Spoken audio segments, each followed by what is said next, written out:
Yahushua wait, come to take the throne. To conquer world powers, bring Jacob home. I'm quarterbacking like Jake DeLone. Like Mount Rushmore, I got a face of stone. Are all 613 commandments in the Old Testament? Yeah, they're all right there. Exodus, Leviticus, Numbers, Deuteronomy. It's all right there. It's all right there. And if you want to expand, you go into the Gospels, you go into the red letter, the things that Yahushua commanded, that's law too. According to Deuteronomy 18, it said when he came, all of what he said would be law as well. So that's going, because he taught also an important lesson about the spirit of the law. Sometimes brothers play a game with the letter, right? Oh, I ain't have sex with your wife, brother. Ain't nothing wrong with me. But if I'm at the crib thinking about it all day, Yahushua told me I'm wicked as hell. You know what I'm saying? Period. So he taught you it ain't just the letter, the whole spirit that's being taught behind that is what? Don't even think about it, right? That's why it also say what? Thou shalt not covet. We'll covet thy neighbor's wife, thy neighbor's horse, or anything that is thy neighbor's. You see what I'm saying? But a lot of times, our people love to play games, love to find a loophole, love to go around stuff. So it's the important message that Yahushua taught us, you know what I mean, in the red letter. That's why it's very important to get into that. Even dealing with the laws of divorce, right? He didn't, now, because we weren't just told, really, divorce a woman for any reason, but brothers was doing that. Just, hey, write her a bill to hell with her. You see what I'm saying? You got some brothers in Israel that do that now, right? Who claim to believe in Yahushua. And all I ask myself when I see that is, you really believe, is he really your king? Because he told you something, and you'll break it. You go against that, right? He said only for fornication you put a woman away. I'm seeing brothers going, they put a woman away for any old damn thing, right? They didn't listen to, you know, chicken was kind of dry last night. I'm thinking about a divorce. Thinking about getting rid of this hoe. What? The hell are you talking about, brother? You not read what Yahushua said? Nigga, bypass that. Brother, see, Deuteronomy 24:1 said, if I find any uncleanness in her. But wait a minute, I didn't know dry chicken was unclean.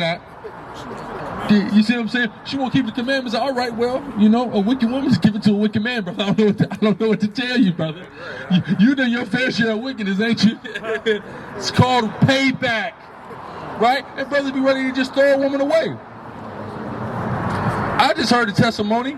A sister came talking about she been with a man 15 years. This nigga just abandoned her. I said, damn, you that nigga 15 years, that's a long time to invest with somebody. To throw it away. 15 years? Good God. And we just throwing that away? Nah, man, I don't know about that. That's a while. You might want to work on that, brother. See what I'm saying?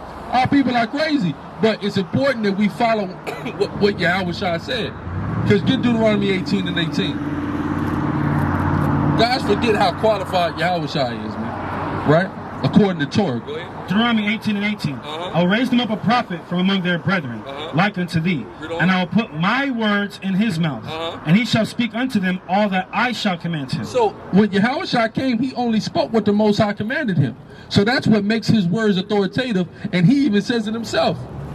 I'm not talking to myself. Yeah, John 5 and 30. I can of my own self do nothing. I can't do anything. Go ahead.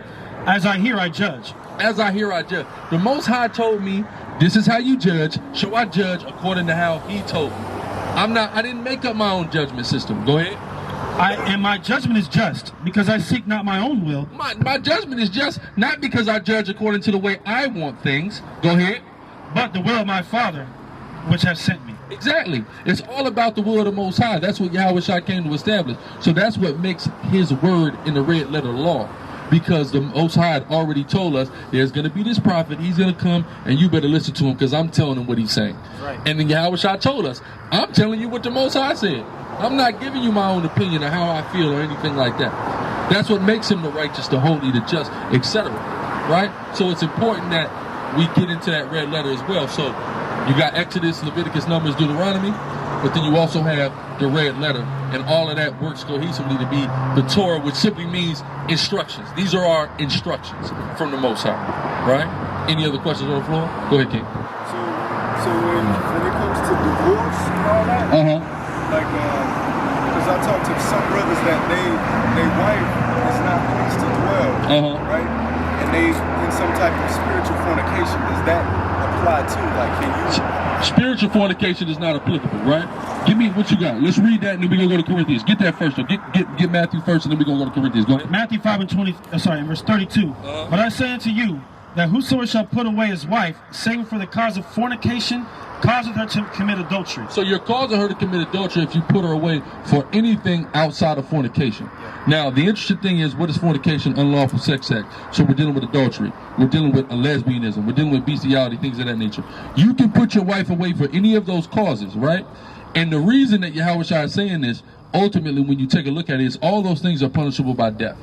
So under a perfect, righteous Israelite government, she'd be dead anyway. That's why she's divorceable. And it works vice versa. If you're committing adultery, if you're being a homosexual, your wife can leave you justly, right? You had a question on that? Go ahead. So does it still apply even if she repents? Well, it's up to you. She can still repent, but divorcing your wife is at your discretion.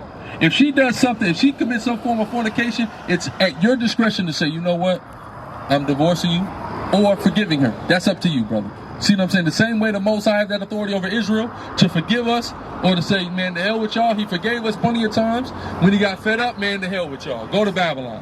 Go to damn America. You see what I'm saying? So you're the Lord of that situation. So it's at your discretion always. You see what I'm saying? Go ahead. A quick point too. Well, I'll read it, then I'll bring up the point. 1 Corinthians 7 and 12. But to the rest speak I, not the Lord. So this is Paul. Number one, when we go to 1 Corinthians 7, we're doing Paul giving advice, right? Start there. And it's sound advice. I'm not disagreeing with his advice. It's sound advice, but go ahead. If any brother hath a wife that believeth not. So number one is you got a wife that believeth not. So somebody might say if she don't believe, she's in spiritual fornication. But he's speaking on you having a wife that don't believe. So you can actually have a wife that's not a believer. Go ahead. Yeah, and if you're going to say, well, if she commits spiritual fornication, I can put her away. Well, her not believing, that is spiritual fornication. So that's a self-defeating argument. Exactly. Go ahead. It says, and she be pleased to dwell with him, let him not put her away. If she be pleased to dwell with him, let her not put her away. Right now, go ahead, keep going. Okay, verse 13. And the woman which hath a husband that believeth not, and if he be pleased to dwell with her, let her not leave him. And it also works vice versa. If a sister's in the truth and her husband's not, it works the same way. Go ahead. For the unbelieving husband is sanctified by the wife. Somebody sanctified by the partner that does believe. It's a sanctification. Go ahead. And the unbelieving wife is sanctified by the husband. Else were your children unclean, but now are they holy. Keep going. But if the unbelieving depart. If she depart, she's not pleased to dwell, meaning she does not want to live with you. She leaves you. Go ahead. Let him depart. Let her depart. Right? Go ahead. A brother or a sister is not under bondage in such cases. Read it again. A brother or sister is not under bondage in such cases. Why does he say this? Because if she don't believe, what does it mean? What a difference does it mean if you write her a bill of divorce? She doesn't care about a bill of divorce. She's gonna go and hop on whoever pogo stick she goddamn well pleases, because she doesn't believe anyway. So there's not. If she want to run off, then that's on her. Let her run off if she's not a believer. That's all. That's what that means if she pleased to dwell, if she's not pleased to dwell. So that doesn't mean you just give somebody a bill of divorce because they don't believe or they're not getting right. Go ahead, King. Well, there's something you got to deal with, right? But here's the thing, though. Here's the thing about that. If, as you as the man, as the lord of the situation, you running that house, this house rules, right? You can't do X, Y, and Z up in my goddamn house. That's what's going on. This is not going to be tolerated. So that's where you got to lay the law down to say, okay, the dietary, you're not going to be doing drugs, things of that nature. That got it, that's just you laying down the law and the guidelines up in the crib. You see what I'm saying? And then sometimes you might have a woman that's wicked and that's rebellious and that'll go behind your back or do things spitefully. And that's just something you're going to have to deal with. Give me that a yoke as a yoke. The wicked wife is as a yoke. That's why the scriptures talk about that. Sometimes we got to deal with that precept. Go ahead. This is the book of Jeremiah, chapter 3, and I'm going to start at verse 6. The Lord said unto me, in the days of Hosea the king, hast thou seen that which backsliding Israel hath done? She is gone up upon every high mountain and under every green tree, and there have played the harlot. And I said, after she had done all these things, turn thou unto me, but she returned not. See that? So our people went and committed spiritual fornication, and the Most High still said, come back, right? So it showed that he gave that forgiveness, right? Go ahead. And her treacherous sister Judah saw it. And I saw when for... Remember, Most High got two wives now, Israel and Judah. Go ahead. When for all the causes were whereby backsliding Israel committed adultery, I have put her away. So he called her back. Israel didn't want to come. He put her away. What did that mean? He sent the northern kingdom into captivity in Syria, right? So, but it's, you know, it's giving this analogy. Go ahead. And given her a bill of divorce. Yet her treacherous sister Judah feared not, but went and played the harlot also. So we went off, and that's why later what we went into Babylon. But that's showing that the Most High gave that mercy at first, gave an attempt, gave room for repentance at first, right? So the same way, if you want to, you could do that. You won't have to do that though. Like Yahweh Shai said, somebody commit fornication, hey, bye. You see what I'm saying? You can just get rid of her at that point, because she really is worthy of death. Go ahead. What about Paul advice?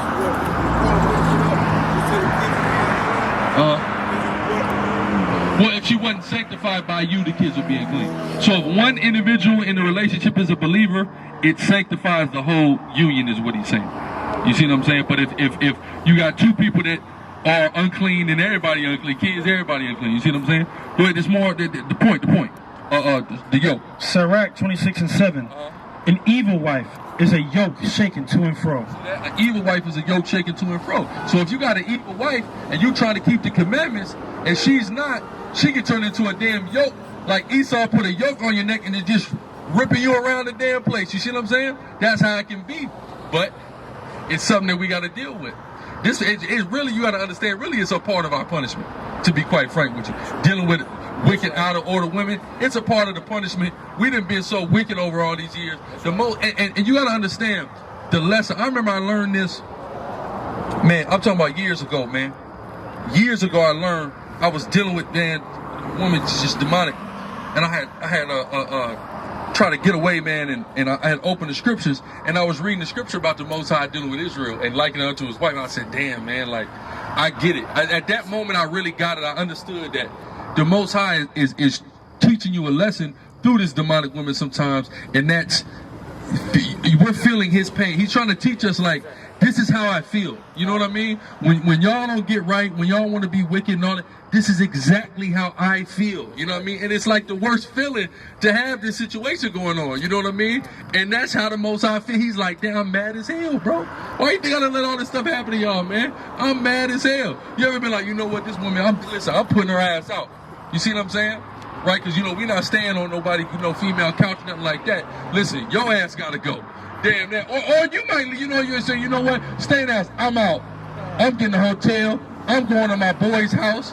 I don't give a damn what happens to you. Then the girl come back, she realized she done got chewed up and spit out by the world. Here she is crawling back to you. That's Israel. Yes. So the Most High has been teaching us this lesson through the dynamic of our relationships, man. It's heavy. Go ahead. I got a scripture on that. Let me finish this first. Sirach 26:7. An evil wife is a yoke shaken to and fro. He that hath hold of her is as though he held a scorpion. Like you got a scorpion, man. Just sting you. Like, damn, man. Sting, you want to stomp the damn scorpion out. See what I'm saying? All right, Akim. Shalom. Kom Yashua. So you know that's just kind of part of what we got to go through, man. Go ahead. I mean, it's a little long. I'll get one that's pretty much to the point. Okay.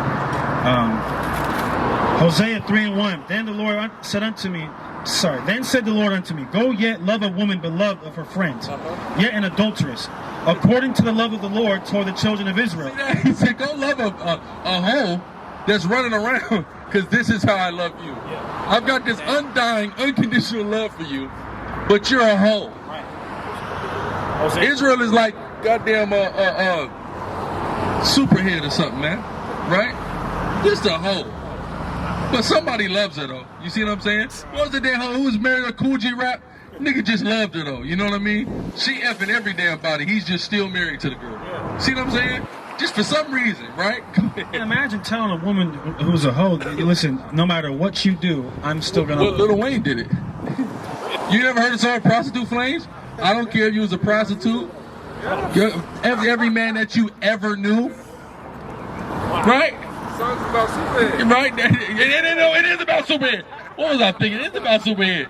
So think about this. Damn. That's Israel. Yeah. That's God in Israel. Well, yeah. Wayne and Superhead read. Well, it says, according to the love of the Lord toward the children of Israel, who look to other gods and love flagons of wine.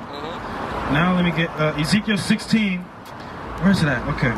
And I'm gonna tell you a key way we love other gods and flagons of wine. You know, they got the virtual strip club now, but in the damn strip club. Because when you're dealing with worship of Asherah, a Canaanite goddess, and you know what happens? You want to get bottles while you're in there. They always getting bottle service. Here come the girls, sparklers, rosé. You could have went to a regular club and got it, but you at the damn strip club and getting it, right? That's literally loving other gods and flagons of wine. Go ahead. Under every green tree. This isn't what I want, but it works. Isaiah 57. Do I have Isaiah 57? Okay. Isaiah 57 in verse 5. Inflaming yourselves with idols under every green tree, slaying the children of the valleys under the cliffs of the rocks. Yeah, but also when you deal with every green tree, because the ancient strip club was in the woods, they would shave the tree down in a certain way, and they would dance around that mud. Then they had little tents set up. Take the broad in the little tent. You know what I'm saying? You know, it's just ain't no new thing under the sun, man. No new thing under the sun. I remember when I learned that, I said, "Damn, man." And I've been patronizing these establishments. What was I thinking, right? Precept? Yeah, this is the one. All right. This is Jeremiah 2 and verse 20. For of old time I have broken thy yoke and burst thy bands, and thou saidest, Meaning he freed us out of Egypt, the Egyptian captivity. I will not transgress. And we said, meaning we entered into covenant, right? Go ahead. It says, I will not transgress when upon every high hill and every green tree thou wanderest playing the harlot. Exactly. But we still went. We worship, basically, a woman that sleep with every man, but we're a nation that'll worship every God, right? Any other questions on the floor? Go ahead. So I heard a lot of stuff about in Genesis where it talks about the serpent being, whether it was actually a man or whether it was like a literal serpent. So what's the? I mean, the serpent was a man. Go watch on Genesis on the main channel. Genesis 2 is a breakdown, and you get the whole breakdown on the serpent. Yeah. Any other questions on the floor? Go ahead, sis. Why? Because she acknowledged herself as being beneath the Israelites. That's why. So we're just going to read it real quick. Matthew 15, and I'm going to start at verse 27. And she said, let's start at verse 26. And he said, it is not meet to take the children's bread and Go up earlier. Okay, when he's ignoring it. Okay, Matthew chapter 15, verse 22. And behold, a woman of Canaan came out of the same coast. So hear that Canaanite woman read. And cried unto him, saying, have mercy on me, O Lord, thou son of David. My daughter is grievously vexed with the devil. So she's coming, number one, in a proper context, begging for mercy, acknowledging that he has this power, and she's acknowledging him as her Lord. He's over her, right? Read. But he answered her not a word. He ignored her. Go ahead. And his disciples came and besought him, saying, send her away, for she cried Get her the hell out of here, right? Go ahead. But he answered and said, I am not sent, but unto the lost sheep of the house of Israel. I ain't got nothing to do with her, right? Go ahead. And to cast it to the dogs. You're a dog, right? I can't give you this gift I have, right? Go ahead. And she said, truth, Lord. You're right. I am a dog, right? Go ahead. Yet the dogs eat of the crumbs which fall from their master's table. But I'll take it. Can I get a crumb? So he gave her a crumb. Go ahead.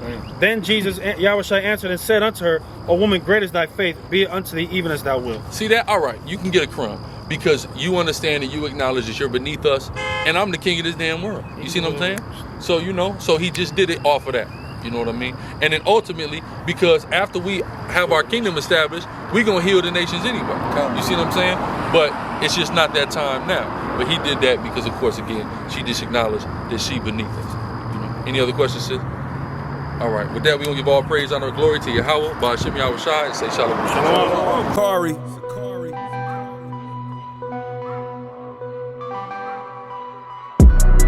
We are the children of the one Yahweh. The chosen. Ye are the chosen of the one Yahweh. And he has given his laws to us. Now everything belongs to us.